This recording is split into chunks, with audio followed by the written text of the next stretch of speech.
This video is going to focus on how to resolve validation message error PPV 238, which states there is a supervisor approved premium pay request.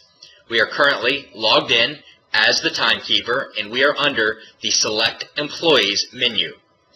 The employee that we're going to be working with will be our full-time GS employee.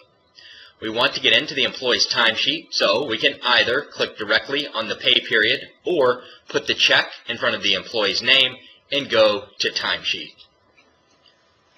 Remember, the first thing you want to do when you get into your timesheets every single time is press the validate button. And you're not pressing the validate button with the intention of actually validating the timesheet. The reason you're pressing the validate button is to generate all of these validation messages.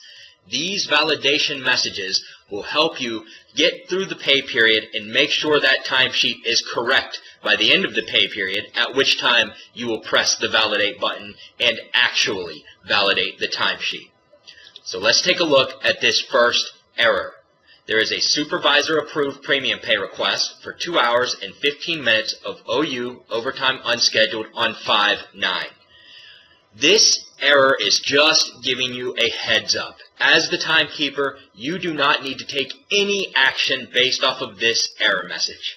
What it's simply telling you is that you, as the timekeeper, have submitted a premium pay request for 2 hours and 15 minutes of overtime unscheduled, and that it has currently been approved by the first level supervisor.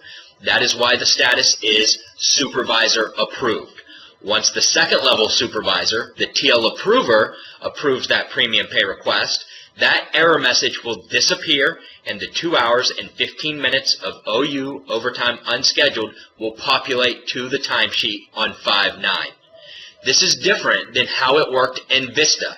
In Vista, you did have to request and post all premium pay. But in VATAS, this is a change that makes it easier for the timekeepers.